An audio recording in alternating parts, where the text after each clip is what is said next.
se la escucha. Gracias. Y que ojalá todos saluden, ¿cierto? Buenas tardes, ¿cómo está, profesor? Así como cuando uno saluda que encuentra. Bien, Heiser. Eso. Buenas tardes, profe. Hola, Mariana. ¿Bien o no? Bien, Bueno, gracias. muy bien. Saludaron 3. Mucho logro, ¿no? Clase de hoy. Hemostasia. Vamos a hablar hoy de la hemostasia. El proceso entre coagular y no coagular. Es un proceso muy bonito. Tal vez sea hoy una de las clases más buenas que puedan recibir. Entonces, denme un segundo, la busco. Creo que la tengo yo por acá.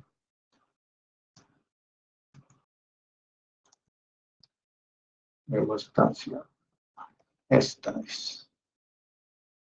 Un segundo, presento y conectamos la tablet.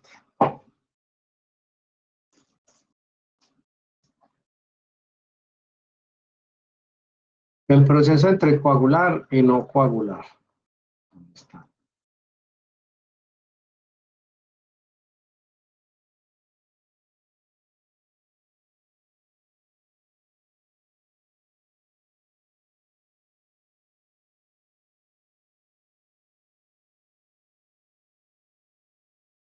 ¿Me confirman que estén viendo la presentación?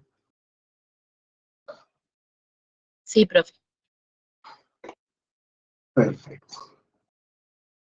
Vamos a hablar hoy de uno de los procesos más importantes que tiene nuestro cuerpo para preservar la vida y uno de los conceptos que debe manejar el microbiólogo y bioanalista de primera mano para poder darle ayuda al diagnóstico.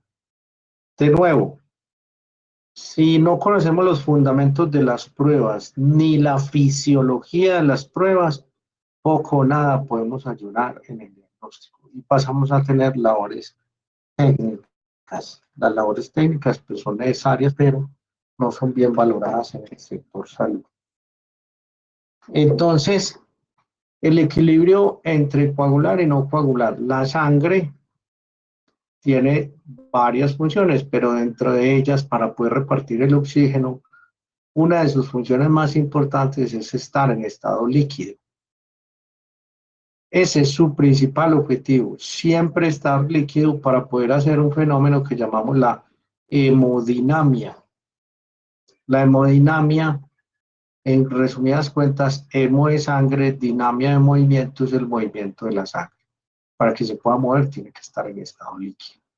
Pero en estado de alteración o cuando tengo una ruptura de los vasos, una lesión, cuando me corto, cuando hay una salida por alguna razón, por trauma, por enfermedad, la sangre no puede continuar en estado líquido, porque esta salida me va a llevar a una pérdida y esa pérdida me va a llevar a la muerte.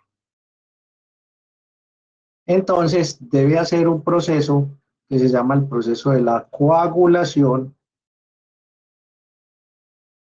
y básicamente para que siempre lo tenga presente es formar un tapón para que la sangre no se pierda.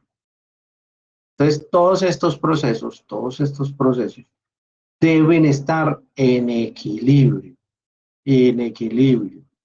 La sangre debe ser líquida para que funcione. Si se coagula, forma tapón. Hay que borrar el concepto, no sé por qué algunos tienen es que la sangre espesa, que la sangre nunca se pone espesa, no puede ser espesa. Ese concepto no debe ser válido. La sangre debe ser líquida para que funcione. No existe una patología donde la sangre se ponga espesa, exceptuando, pues que ella sí puede tener un aumento en la viscosidad, que es diferente a ponerse espesa,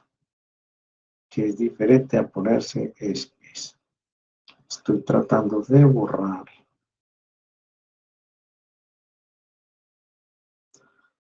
El equilibrio debe suceder entonces que la sangre debe ser líquida y la sangre debe coagular. Siempre debe tener ese equilibrio. Si se rompe el equilibrio, entonces nos van a dar diferentes patologías. Atentos a participar, por favor, repito, atentos a participar, es decir, tenga la mano en el micrófono, por favor. Por ahí hay uno abierto, ciérrelo. Entonces el equilibrio, entonces si por alguna razón se rompe el equilibrio y el individuo no es capaz de coagular, entonces la balanza se tira hacia el estado líquido y eso va a ser un peligro porque en un estado, cuando la sangre es líquida por completo, ¿qué patología nos puede dar? Patología. Recuerde que esto es con trauma. ¿Qué patología? En caso de que haya un trauma.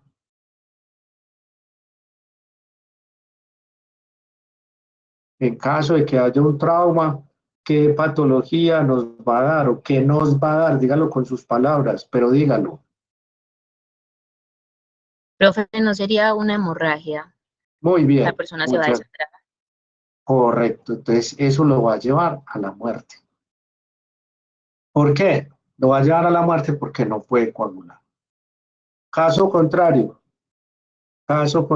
ya participa otra compañera, otra diferente, otro compañero. Los hombres en esta corte están como muy callados. Sí,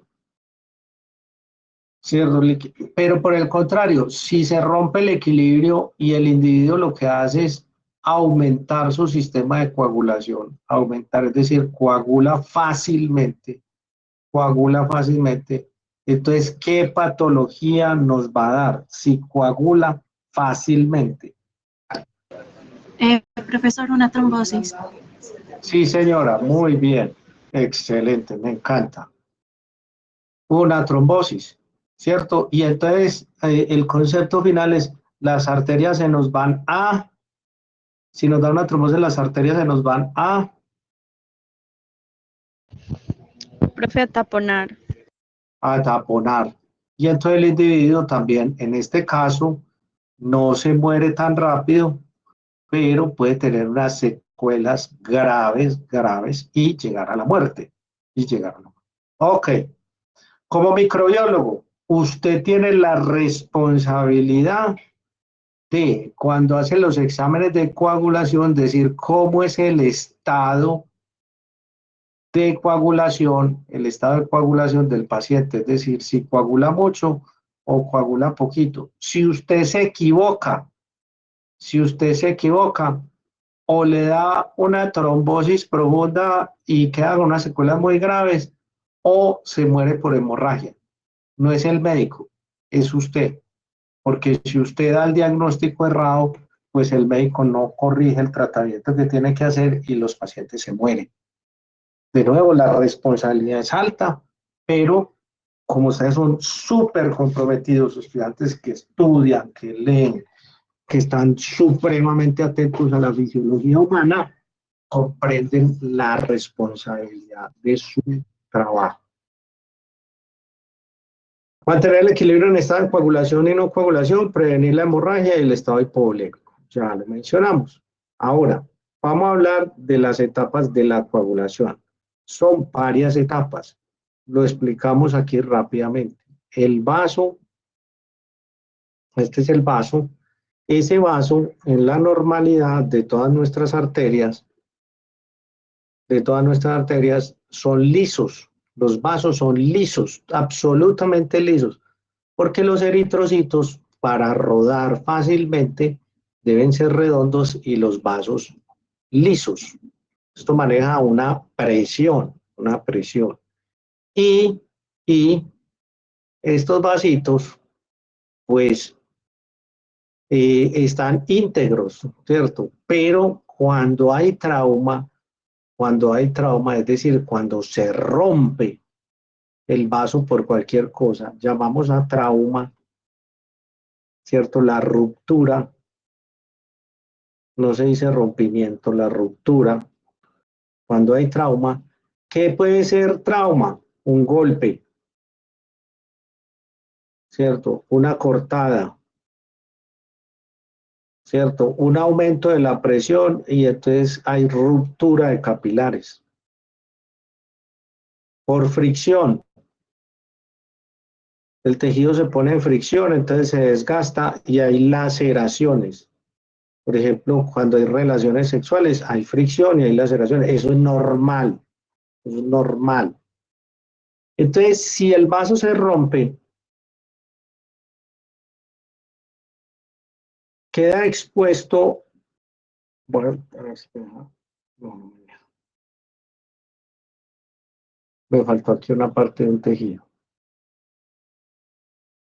Un segundo que me voy a dibujar una parte. Aquí debajo de los vasos, pues en las arterias hay músculo liso, pero también todas las arterias y todos los tejidos tienen una estructura que se llama colágeno. Colágeno y fibras elásticas. Colágeno y fibras. No es solamente colágeno, no está en la piel, está debajo de la piel. Y recuerden que la piel es impermeable, entonces ninguna crema de colágeno sirve. El colágeno da sostén y elasticidad al tejido, da sostén y elasticidad. Y el colágeno nunca está en contacto con la sangre, nunca está en contacto con la sangre. Repito, nunca está en contacto con la sangre. Entonces, en el caso cuando tengo la ruptura, el vaso se rompe y queda expuesto el colágeno. Queda expuesto el colágeno. Y ese colágeno es un activador del sistema de la coagulación, Entonces voy aquí a hacer la ruptura, rompo esto. Aquí este colágeno se perdió, pero queda expuesto, las paredes de colágeno se ven. Entonces, la sangre, pues inevitablemente se va a perder. Se va a perder. ¿Cierto? Entonces, mientras se rompe esto, se cura o se tapona esto, van a suceder dos etapas. Uno, la hemostasia primaria. Por favor, estos conceptos súper importantes. Da vergüenza que un estudiante de microbiología no sepa un concepto tan importante como la secundaria y la primaria. Es muy fácil, o sea, es que es tan sencillo el concepto que a uno le da como cosa que el estudiante no sea capaz de asimilar un concepto tan sencillo. Entonces, muy fácil. ¿Por qué dice uno que le da vergüenza? Pues porque la hemostasia primaria pues, es la primera que sucede. Y la hemostasia secundaria pues va después de la primaria.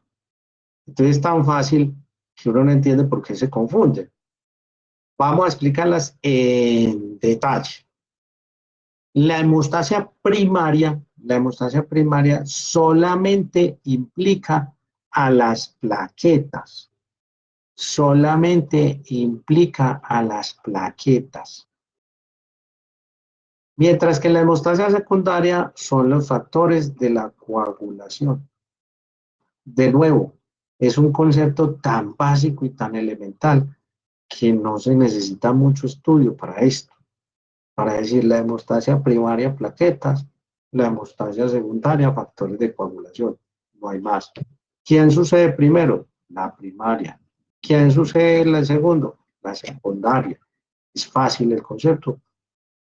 Por favor, haga una memotecnia.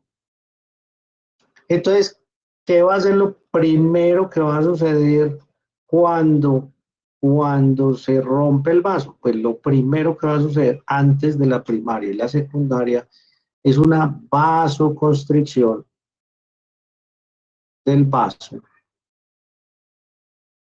Esa es la primera reacción del sistema nervioso simpático que hace que el vaso se contraiga y lo cierra temporalmente. Estamos hablando de segundos, 10 segundos. Por eso yo me corto, observe, por eso me confirman esto, si les ha pasado o no.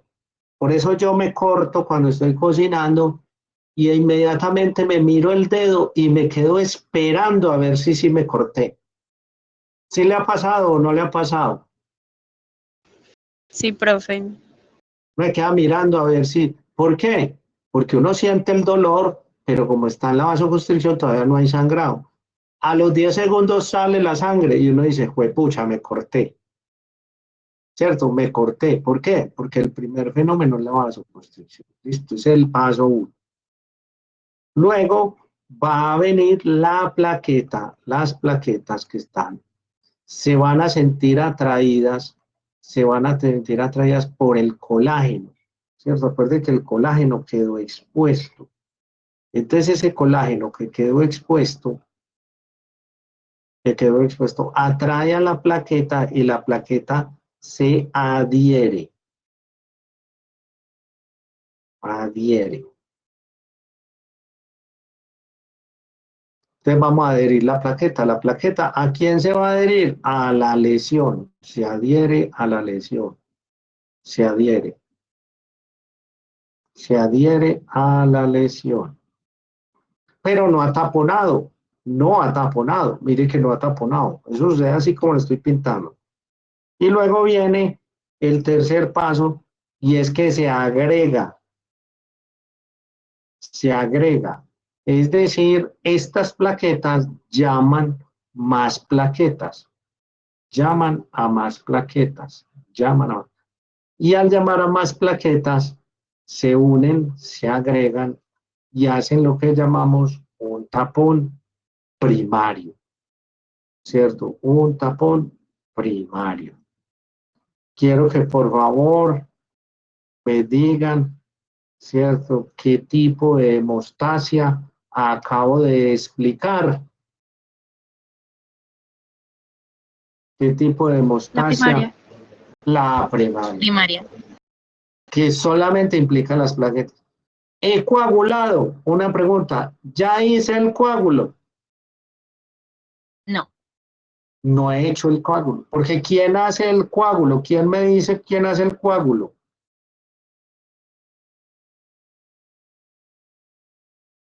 ¿Quién hace el coágulo? Hemostasia secundaria. Y no ha sucedido. No ha sucedido todavía. Listo. Una vez esto se formó el tapón primario, hace el llamado la plaqueta, por eso la plaqueta se activa. Una vez la plaqueta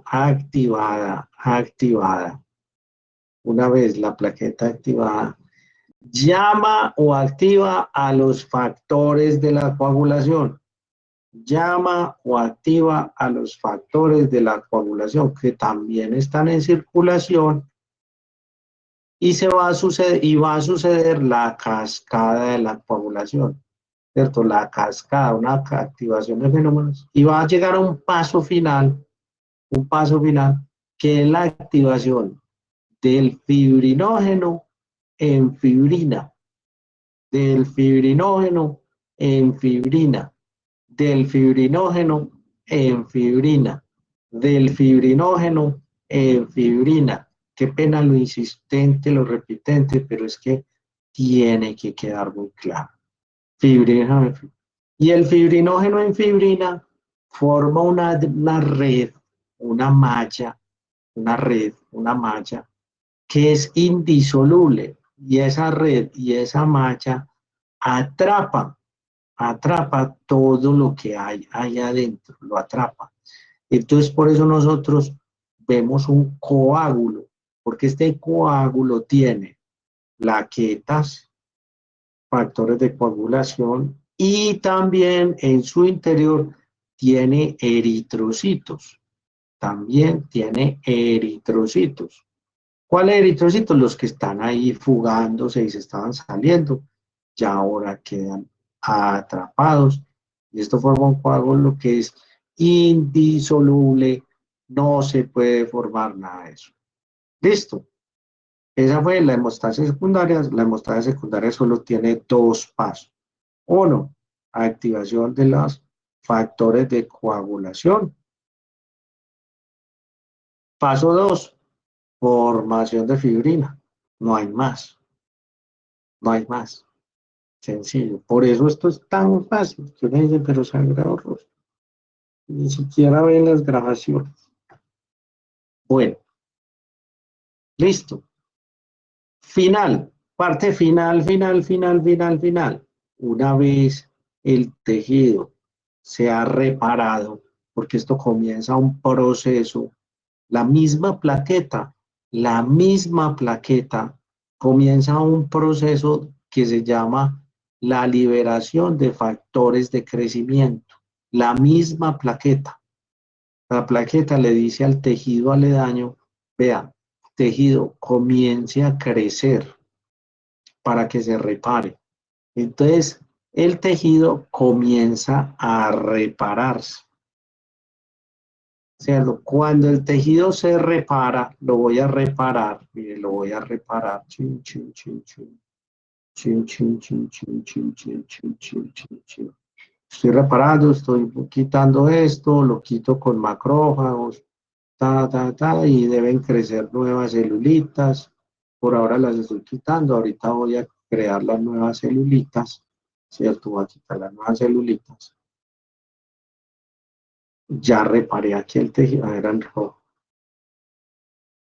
Mire, estoy creando otra vez el endotelio lo sané con los factores de coagulación.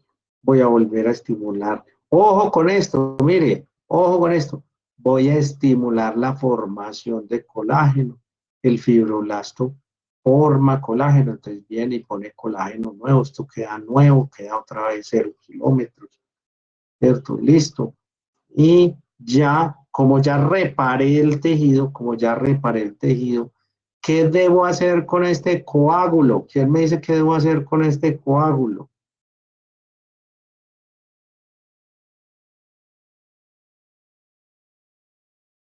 Cualquier idea es buena. ¿Qué debo hacer con ese coágulo?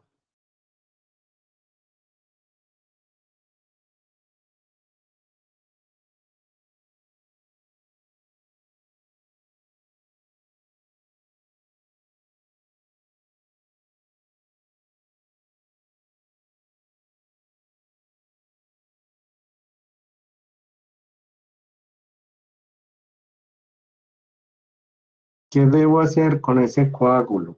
¿Qué debo hacer con ese coágulo? Lo dejo ahí. Muy fácil, leyendo la diapositiva que tiene al frente. No, ahí abajo en azul dice, abajo en azul. No, completo, ¿cómo es? Dígamelo completo. Fibrinolisis, es que es muy lógico, es facilísimo. Si tengo un tapón de fibrina, pues ¿qué tengo que hacer?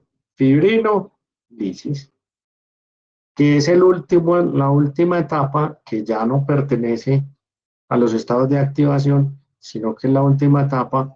Entonces la fibrinolisis, como su nombre lo dice, es romper el coágulo, deshacerlo, quitar todo, para volver a recuperar el estado normal del vaso y quedamos melos. Aquí acabo de explicar todo. Básicamente, esta es la clase.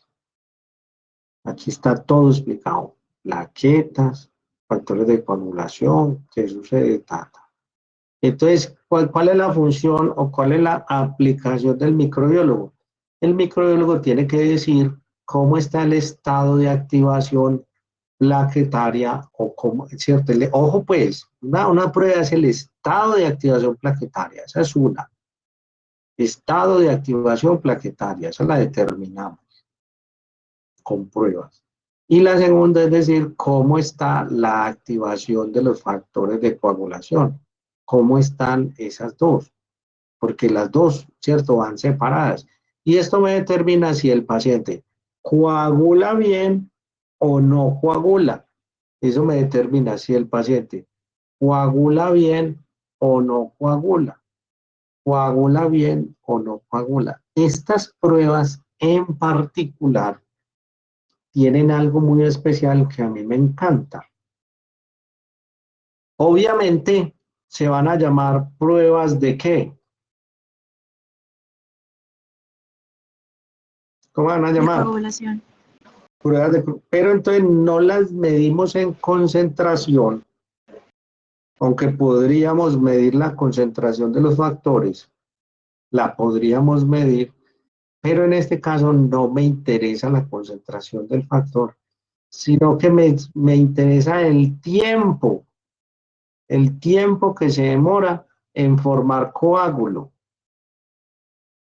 Entonces, las pruebas de coagulación realmente son tiempos de coagulación. Si se demora mucho, chicos, si se demora mucho, ¿qué patología es? Si se demora mucho en hemorragia. Si se demora poquito, es muy rápida. Trombosis. Trombosis, listo. Imagínese, usted como microbiólogo de una vez le hace el diagnóstico al médico. Si le va a dar hemorragia, le va a dar trombosis. Él le dice, le va a dar una trombosis, le va a dar una hemorragia. Usted ahí en el resultado le dice. Y él, ¿qué hace el médico? Toma el tratamiento. Dice, listo, hemorragia, entonces pongámosle factores de coagulación. Trombosis, inhibamos la formación del trombo.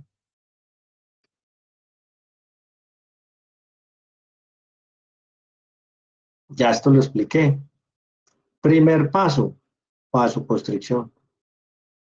¿Cierto? Segundo paso, la plaqueta se adhiere a la lesión. Eso está mediado por el factor Bumbilebrano, ahorita lo explico.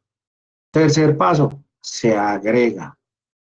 ¿Cierto? Cuarto paso, se activa, ¿cierto? La plaqueta activa libera calcio y activa los factores de la coagulación. Cuarto paso, fibrinógeno en fibrina, se forma el coágulo y queda taponado. Último paso, fibrinolisis una vez resuelto el problema. Aquí está, esto se lo lee usted, lo mira en la diapositiva, pone pausa, vasoconstricción, adhesión, hemostasia, fibrinolisis. Hombre, ya, cierre de la herida, entonces destrucción del trombo. La respuesta inicial es la ruptura del vaso, entonces ya dijimos, es la vasoconstricción, pero luego el componente vascular va a expresar una cosa que se llama el factor tisular.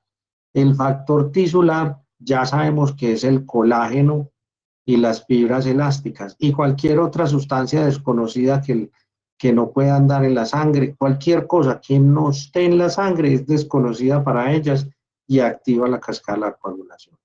Cualquier cosa, productos inflamatorios, toxinas, sustancias químicas, todo lo que entre al torrente sanguíneo que sea desconocido, inmediatamente activa el factor los factores de la coagulación.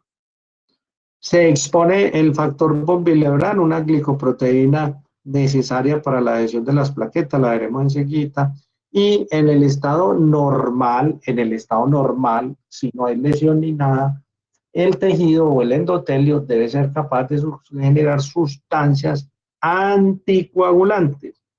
Yo genero sustancias anticoagulantes. ¿Para qué? Para evitar la formación de trombo, óxido nítrico, prostaglandinas, inhibidor tisular, etcétera, etcétera, etcétera. Las sustancias anticoagulantes, ya dijimos, mantienen la integridad del tejido para que haya hemodinamia. Mientras que las sustancias procoagulantes, por el contrario, estimulan la formación del trombo. Y dijimos que básicamente era el endotelio, el factor tisular que es el colágeno, el factor Bumbilebrano, el inhibidor de plasmina, ¿cierto? Ahorita no los necesitamos en detalles, eso lo verán más adelante cuando vean hematología. La plaqueta En circulación dura muy corto, de 8 a 10 días, se produce en la médula ósea, es gigante. Por favor, cuando hayan sus fotos de histología, muchachos, una cosa que sea entendible, ¿cierto? La plaqueta no sale de la médula porque es gigante. Entonces, por favor, dibuje una célula gigante, vea, eso es una célula gigante. Si usted compara las de al lado, la idea de lata es que usted mantenga esas proporciones. De gigante, ¿en qué se convierte? En fragmenticus. Esto es una distribución normal de plaquetas. Esto. No dibujar cúmulos de plaquetas. Los cúmulos de plaquetas son anormales. Profe, ¿qué es un cúmulo de plaquetas? Un cúmulo de plaquetas, como su nombre lo dice, es cuando las plaquetas están acumuladas en un solo sitio. Ellas no se acumulan, deben estar distribuidas así, en diferente orden, heterogéneo. Luego son destruidas en el vaso hígado o macrófagos, si son usadas, si son viejitas. La estructura es una estructura muy compleja, son fragmentos de células, pero lo más importante de la plaqueta es que tiene gránulos. Esos gránulos, muchachos, son los activadores de la cascada de la coagulación. Tiene una serie de gránulos y esos gránulos cuando se liberan activan la cascada de la coagulación. También calcio. El calcio es un importante activador de la cascada. La plaqueta libera calcio, Y es una plaqueta que se puede mover, que tiene citoesqueleto, no mover, sino que se puede contraer. Ya lo dijimos.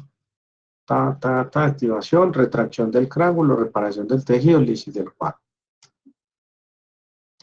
La plaqueta, ¿cierto? La plaqueta tiene aquí, entonces observen, estamos dibujando aquí el colágeno y un factor que llama el factor von Willebrand. El factor von Willebrand realmente se produce y está circulante en la sangre. Se produce y está circulante en la sangre. Pero su función es adherir, ojo pues, su función es adherir el colágeno con la plaqueta. El colágeno con la plaqueta. Su función es adherir, es una sustancia intermedia que adhiere el colágeno con la plaqueta. ¿A quién lo adhiere? A la glicoproteína 1B. Esta, por favor, se la aprende de memoria. Glicoproteína 1B, ¿cierto? 1B9. Y un von Willebrand y 1B9 son los que hacen el proceso de la adhesión. Eso es una pregunta de examen. ¿Cuándo esta molécula interviene en el proceso de la adhesión? ¿Quién con quién se une en el proceso de la adhesión? ¿Quién tiene la glicoproteína? Entonces, la glicoproteína 1B9, ojo pues, es la que está aquí interviniendo en el factor, este es el factor von Willebrand, este es el factor von Willebrand. Entonces, esta glicoproteína une a la plaqueta con la plaqueta con el von Willebrand. Y esta glicoproteína, la 1A2, 1A2A, une el colágeno con la plaqueta. También, pero el más efectivo es este. Mientras que la glicoproteína 2B3A, que la presenta la plaqueta, esto la presenta la plaqueta, lo que hace es unir el fibrinógeno con las plaquetas. El fibrinógeno con la plaqueta. Recuerde que el fibrinógeno circula libre en plasma. Y esto es lo que hace el fenómeno de la agregación. Pregunta también parcial. Procoagulantes, el fosfolípido 3 plaquetario, la importancia de mantener el endotelio vascular siempre sanito, las plaquetas estimulan la replicación de los fibroblastos. Este dato es hoy en día muy utilizado, por eso es muy común en los sitios de spa o estética administrar concentrados de plaquetas. Los concentrados de plaquetas, cuando los pongo subdérmicos, voy a estimular voy a estimular a los fibroblastos. Y si yo aplico concentrados de plaquetas subdérmicos, entonces, ¿qué más voy a estimular? El que me diga eso, le auguro que va a ser millonario, el que responda a esta pregunta. Si no responde a esta pregunta, va a ser pobre. Perdón, no, le va a ir también bien en la vida. ¿Qué más voy a estimular si aplico concentrado de plaquetas?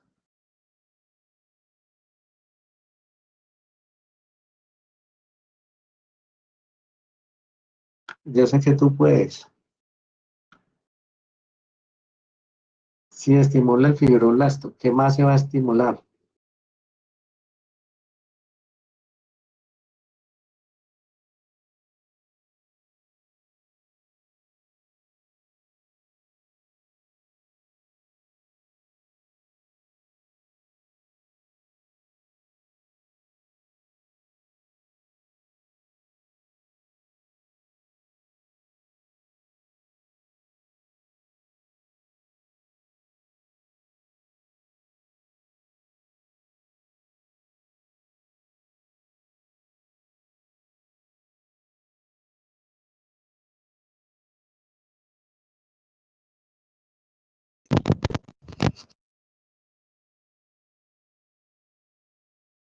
Hola, yo estoy aquí esperando con paciencia. Profe, ¿no será el colágeno? Sí, señora, usted va a ser millonaria, millonario. El colágeno, ¿cierto? El colágeno. Entonces, doña millonaria, ¿dónde me voy a aplicar yo el concentrado de plaquetas para que se me estimule el colágeno? ¿Y dónde me lo pongo?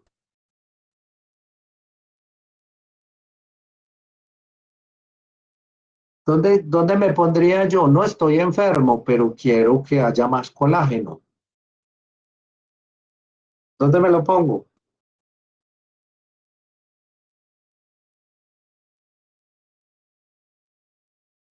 No va a ser millonaria si no sabe dónde ponerlo. Hasta ahí le llegó la riqueza.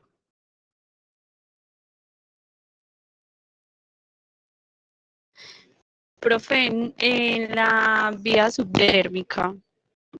Sí, eso ya lo dijimos, pero ¿en qué parte del cuerpo me va a poner yo el colágeno? ¿Me lo pongo en una uña o qué? ¿Dónde me lo pongo?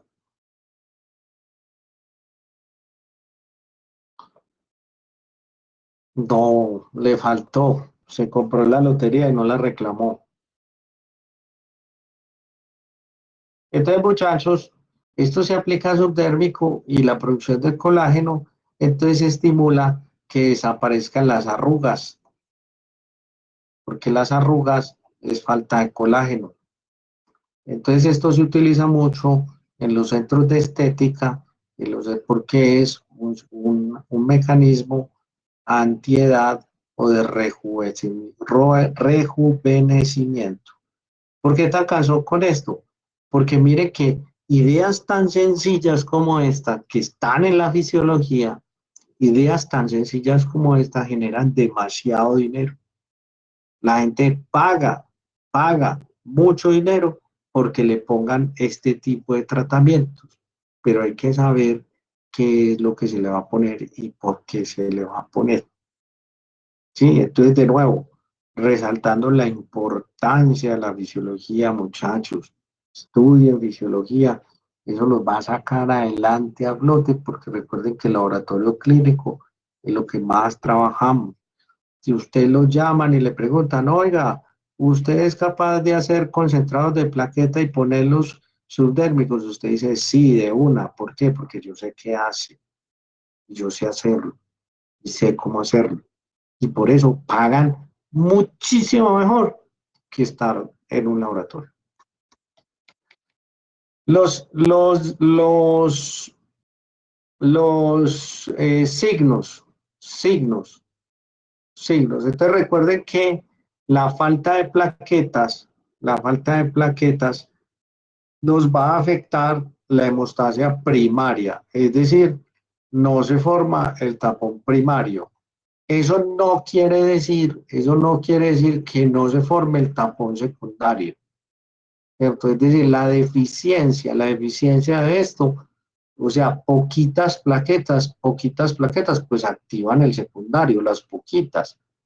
Pero entonces si hay falta, nos va a presentar unos signos muy conocidos que son las petequias, unos punticos que le salen especialmente a las mujeres tienen deficiencia vascular más que los hombres. El famoso morado, ¿cierto? El morado es básicamente que el vaso se rompe, la sangre sale al tejido, pero mientras se tapona, pues la sangre invade el tejido, ¿cierto? Y esos eritrocitos se quedan ahí, forman un morado, se llama equimosis. Epistasis, sangrado por mucosas. Ese sangrado por mucosas no es una cosa ocasional, no. Hay que evaluar la frecuencia, hay que evaluar la causa, por qué, si es con pequeñas laceraciones, si es muy frecuente, si es con aumento de la presión, no es cualquier tipo de sangrado. Las lesiones púrpuras, pues adivine por qué se llama, porque la púrpura, el que me diga esto es un teso. Vea, mejor dicho, que me digas, vuela, vuela. ¿Quién me dice qué es y en qué consiste? ¿Qué es y en qué consiste la púrpura trombocitopénica inmune? Trate de descifrarla. Yo sé que usted en este momento ya abrió ChatGPT, yo sé que ya lo tiene allá. Es más, lo veo ya tecleándolo. Trate de utilizar la inteligencia natural, es que es muy fácil. O sea, es tan fácil que sería un desagravio utilizar la artificial. Se llama púrpura trombocitopénica inmune. Le voy a dar esta que esta de pronto no la conoce. Penia o pénica es ausencia, es falta. ¿Qué es y en qué consiste la enfermedad? Muy, muy facilita, vea. Pues, profe, si es algo que tiene inmuno, es algo del sistema inmunológico. Pues sí, pero completica toda. Es que ahí está todo, Profe, vea. sería que ataca las Un propias recuento bajo de plaquetas, pues se plaquetas. ataca él mismo. Más o menos, vamos bien. ¿Quién ataca a quién? El sistema inmune a las Ah, plaquetas. A las sí. plaquetas. Entonces, como las ataca, las destruye, entonces va a producir una. Como las destruye, ¿qué va a pasar con el número? Va a disminuir. Disminuye Va a disminuir. Y al no tener plaquetas, ¿qué hemostasia no funciona? la primaria. La primaria. Entonces, él en cualquier lesión hace fácilmente, ¿cierto? Hace morados. ¿Y de qué color son los morados?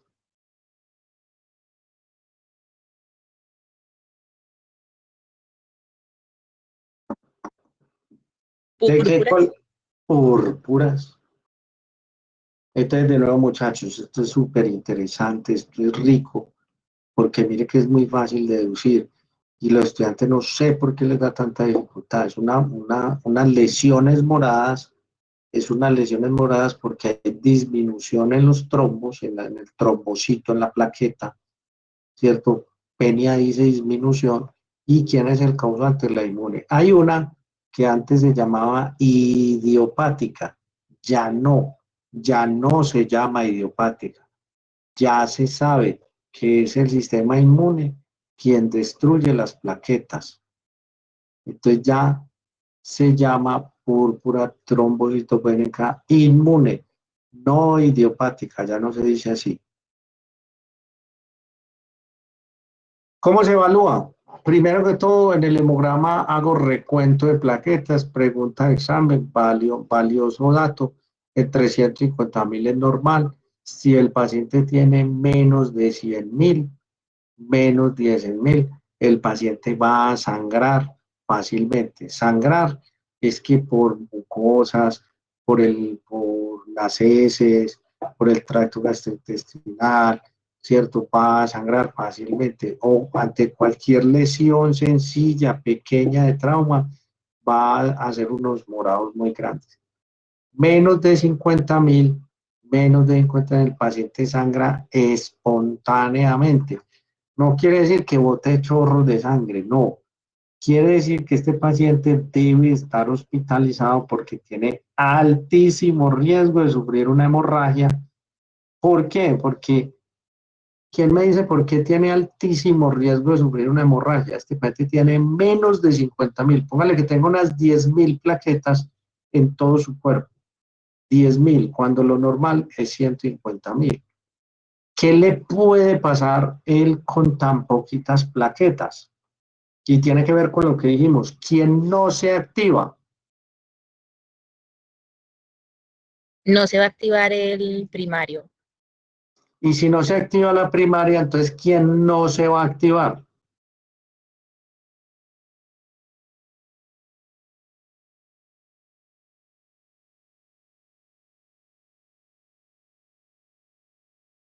Es solo leer, hombre. ¿Quién no se va a activar? El secundario. Entonces el paciente queda anticoagulado y le da hemorragia. Entonces ese paciente hay que mantenerlo hospitalizado menos de 50.000. Si usted le llega a un paciente y le hace un hemograma y tiene 50.000 plaquetas, inmediatamente coge el teléfono y llama al médico, llama al paciente y le dice, vaya para el hospital, se tiene que ir ya para el hospital. Y el médico inmediatamente lo interna por urgencia, porque este paciente no puede andar. Oh, me está botando a chorros. No, pero el paciente con una caída ya hace una hemorragia tremenda. Usualmente son pacientes mayores o tienen alguna patología. El tiempo de sangría, entonces evalúa el número, evalúa el número de plaquetas, y el tiempo de sangría evalúa el tiempo que se demora la plaqueta en efectuar su mecanismo. Debe ser de 3 a 10 minutos. El sangrado debe parar de 3 a 10 minutos. ¿Cómo se hace el tiempo de sangría? Cojo el paciente, eso lo hace el microbiólogo. En el antebrazo, le hago 3 punciones con una lanceta. 3 punciones con una lanceta y el paciente va a empezar a sangrar. Voy observando el sangrado y voy tomando el tiempo desde que le hice la punción. Voy limpiando y voy contando. Si el paciente paró entre 3 o antes, muy bien. 3. Si el paciente paró a los 7 minutos, está dentro del rango, pero está alargado. Más de 7 minutos, la plaqueta no funciona adecuadamente. Más de 15 minutos, no funciona. O no funciona. O no tiene o no funciona. O no tiene plaquetas o no funciona. Las pruebas especializadas evalúan la adhesión y la agregación plaquetaria, es decir, pruebas que le echamos unas sustancias que estimulan que la plaqueta se adhiere y se agregue. Son pruebas especializadas. Hoy no alcanzamos a verlas. Hacen el diagnóstico de las enfermedades más comunes en la población como deficiencia de von Willebrand, síndrome de Hernán-Ziegler y trombastenia de Glasgow. Se hacen a través. El que quiera las consulta. Sería bueno que lo hiciera. Recuerde que usted va a hacer un teso en esto, para eso estudió microbiología, porque va a hacer un teso en hematología en la sangre y tiene que ver con estas glicoproteínas. Von Willebrand, pues no hay que ser un genio, pues, para uno decir que si tiene problemas de von Willebrand o que tiene la enfermedad de von Willebrand, pues no hay que ser un genio, pues, para saber que no tiene von Willebrand, por eso tiene problemas de coagulación. Glicoproteína O9B9 es la misma de se me fue. Glassman es la otra y esta, Bernard Soulier, y glicoproteína 2B3A Glassman.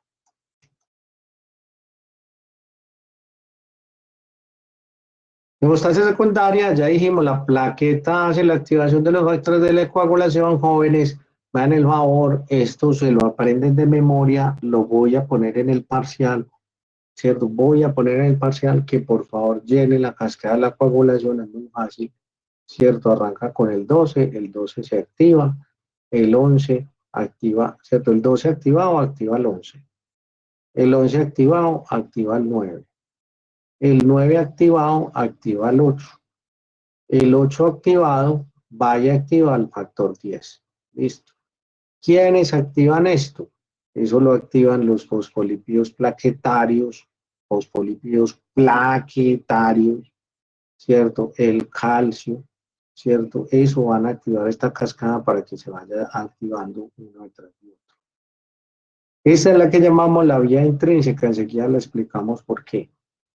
Y la vía extrínseca se activa muy facilito porque es a través del colágeno, activa el factor 7, solamente es el 7, y el 7 se va y activa el 10.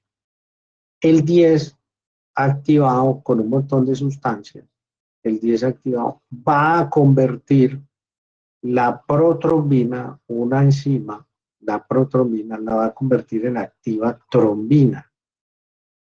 Y la protrombina, perdón, la trombina activa convierte el fibrinógeno en fibrina, que es el objetivo final, convertirlo en fibrina. ¿Cierto? A estas dos, después del 10, le llamo la vía común, porque todas llegan al 10, todas llegan al 10. Y el objetivo final es formar fibrina. Vamos a verlo en detalle. Listo, entonces la hemostasia secundaria, ya dijimos, proteínas que reaccionan en cascada. La mayoría de los factores se sintetizan en el hígado, requieren de la vitamina K, esto es muy importante. Si el paciente no tiene vitamina K, queda anticoagulado, deficiencias de la vitamina K, o si tiene daño hepático. Si tiene daño hepático va a tener trastorno en la coagulación porque el hígado produce todos estos factores, 2, 7, 9, 10, proteína C, proteína S. De nuevo, se los aprende de memoria. ¿Quiénes son los factores de vitamina K dependiente? ¿Cuáles son los factores que producen en el hígado? 2, 7, 9, 10, proteína C y proteína S. La proteína C y S son de la fibrinolisis. Objetivo final, generar trombina, porque la trombina convierte el fibrinógeno en fibrina y una vez se convierte el fibrinógeno en fibrina, hace coagulación. Entonces, vamos a ver que hay dos vías, intrínseca y extrínseca. La vía extrínseca, ya, es muy fácil, factor 7, vaya a activar el 10. Se forma un complejo que se llama protrombinasa, que es la mezcla del 10, calcio, el 5 y fosfolípidos plaquetarios. Esos tres elementos, ¿cierto? Más el 10, entonces nos forman el complejo protrombinasa, y ese complejo protrombinasa, véanlo acá, va a llevar a la activación de trombina y trombina fibrinógeno en fibrina.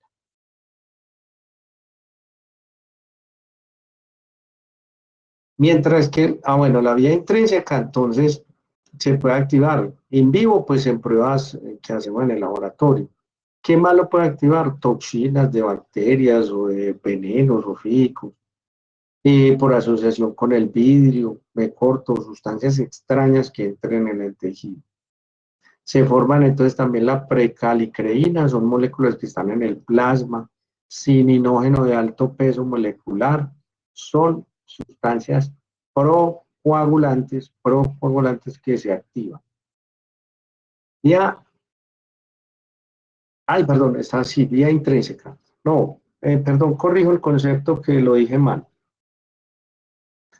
Terminamos allá la extrínseca, que es básicamente por ruptura del tejido. Listo, la extrínseca. Se rompe el tejido, se activa el 7 y sale. La intrínseca, por favor, corrijo acá. La intrínseca sí es una formación endógena.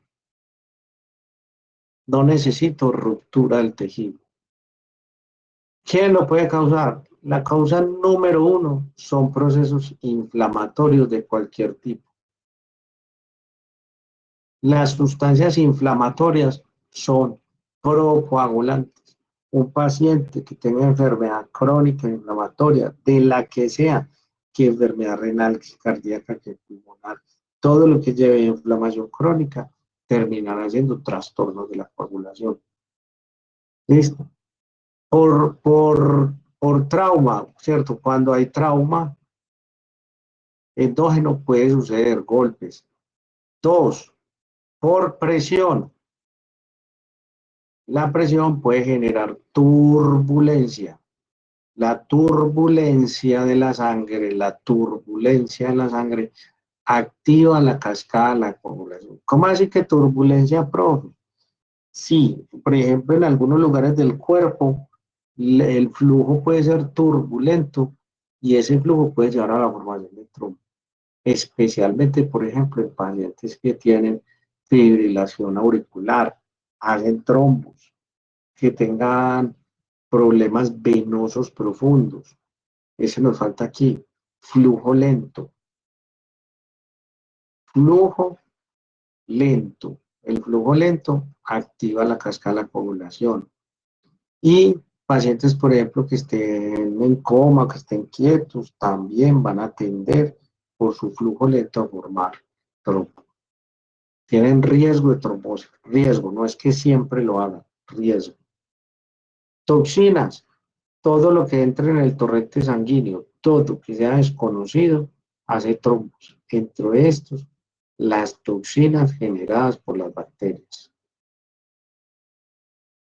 Las toxinas generadas por algunas infecciones liberan toxinas. Se aprende la cosa. Entonces el 12, daño de pared o endógeno. 12, si hay daño de pared endógeno por un trauma interno, entonces se expone el colágeno. Si viene el cininógeno de alto peso molecular, la preciscalicreína, activan al 11, el 11 activa al 9, el 9 activa al 8 y el 8 forma un complejo que se llama tenasa. Tenasa tiene 9, 10, 8 fosfolípidos plaquetarios y calcio. 9, 10, 8 fosfolípidos plaquetarios y calcio. Este complejo, obviamente, como tiene 10, va a formar parte de este otro complejo que lo habíamos llamado el complejo protrombinasa, ¿cierto? Protrombinasa, que va a activar a la trombina, fibrinógeno y fibrina, llegan a la común. ¿Listo? La trombina es la reacción final de convertir fibrógeno, es una proteína indisoluble, muy fina, muy fuerte. El grupo de proteínas necesarias para el balance, entonces la antitrombina 3 es un potente anticoagulante. ¿Por qué? Porque va a bloquear a la trombina y entonces al bloquear la trombina, pues no se forma la coagulación. Pero, ojo pues, ¿qué pasa si hay deficiencia de antitrombina? Recuerde que su función es bloquear la trombina. ¿Qué pasa si un paciente no tiene el bloqueador de la trombina? ¿Quién me dice?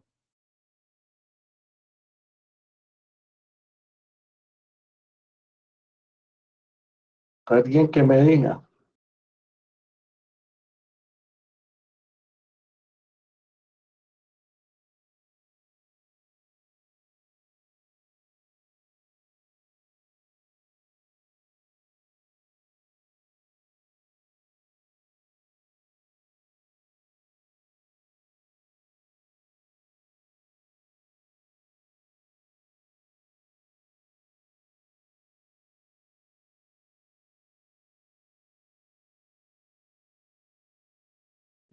Profe, ¿y no sería que va a haber mucha trombina, entonces la persona va a tener muchos coágulos, trombos? Sí, muy bien. Lo que dice la diapositiva. Va a sufrir, ¿cierto? Su deficiencia cursa con eventos trombóticos. ¿Por qué con eventos trombóticos? Porque si no hay nadie que detenga la trombina, si no hay nadie que la detenga, pues va a convertir ¿qué en qué? ¿En qué va a convertir la trombina?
Profe, de trombina a fibrinógeno y de fibrinógeno a fibrina.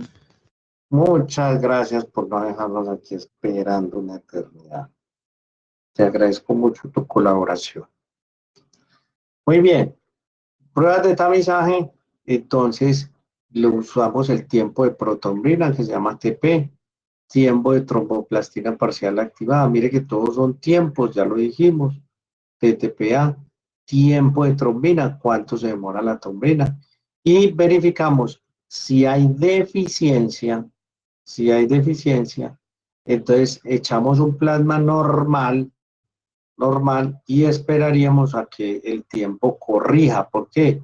Porque es la deficiencia. Si yo le echo un plasma normal, pues como le adicioné los factores deficientes, debe corregir la deficiencia. ¿Cierto? Entonces esta es una prueba que se realiza, corrección con plasma normal, para determinar si hay deficiencia del factor o en caso tal de que adicione plasma normal y no corrija, quiere decir que hay una inactivación o una interferencia, o se llama también sí, una inactivación por alguna parte del sistema inmune o de otro, que hace que, a pesar de que le pongan los normales, quedan inactivados. Usualmente es el sistema inmune. Pruebas especializadas se dosifican y evaluación cuantitativa. Ya dijimos que lo importante es el tiempo, no la cantidad. Estos son los factores que se evalúan en la vía extrínseca y estos son los factores que se evalúan en la vía intrínseca. 12, 11, 9 y 8, para que se los aprendan de memoria. Común 5, 10, 10, 5, 2 y 1, que esto es trombina y fibrinógeno. La conversión de fibrinógeno en fibrina evalúa el TT, el tiempo de trombina, ¿cierto? Y la estabilización del coágulo de fibrina es una prueba que se realiza dejando simplemente el tubito de ensayo de la sangre coagulada, lo dejamos entre 30 a 40 minutos en baño María y observamos si el coágulo desaparece o no desaparece. Síntoma del factor 3. Este es un algoritmo, no lo veremos hoy, pues el que quiera lo estudia. Aquí el algoritmo nos dice si falla uno de los factores que es, ¿cierto? Si tiene normal el TP, el TTP, pero están anormales el TP y corrige con plasma normal, si corrige, entonces digo es deficiencia del factor 8. Si no corrige es que hay un inhibidor. Entonces el algoritmo lo va llevando. Si el paciente sangra, es decir, tiene evento hemostático, ¿cierto? Y corrige con el plasma normal, entonces uno dice deficiencia de esto. Si no corrige es un inhibidor, ¿cierto? Aquí nos está diciendo que aplica sangre normal. Si no corrige es deficiencia del 13 o inhibidor. Y el más anormal de todos es que el TTPA anormal y el TAPA anormal tiene estas tres características clínicas. La hemofilia no la trataré hoy, pero es una pregunta muy común. La hemofilia es una deficiencia del factor 8.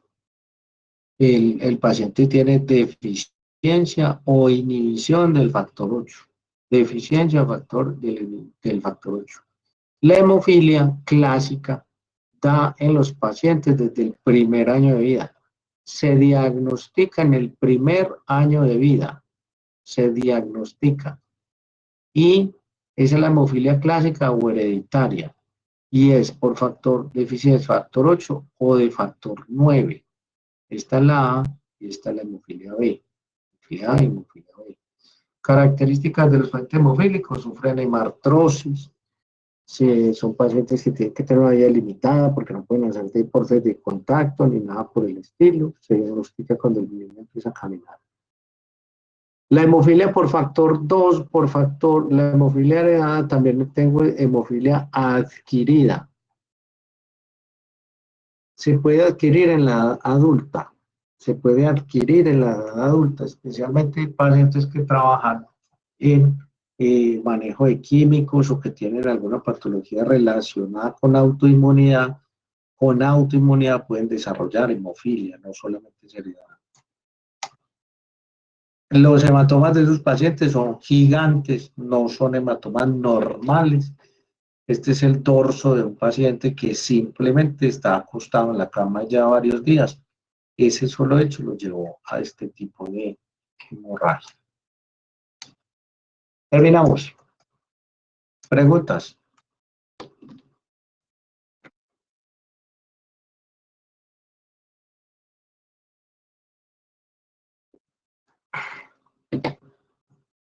¿Preguntas?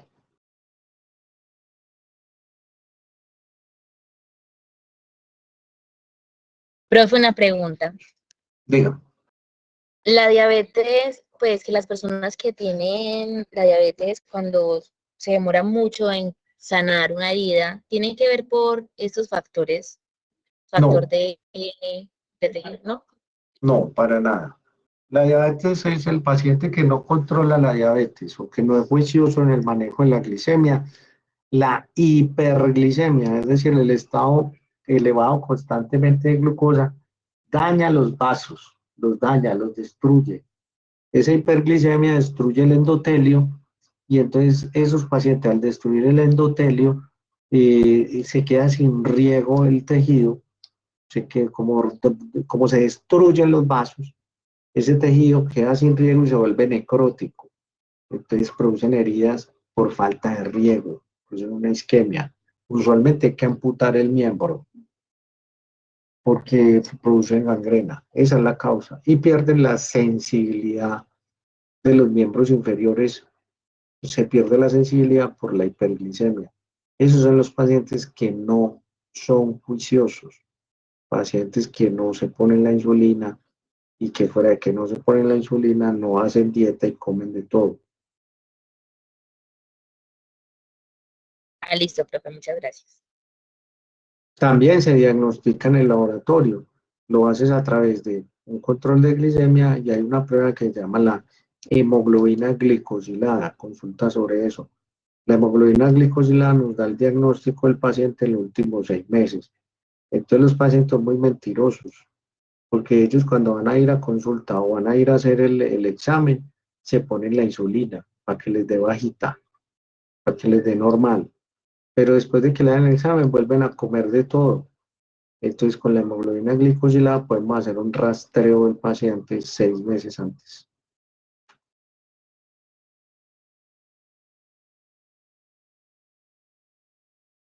Bueno, ¿alguna otra duda?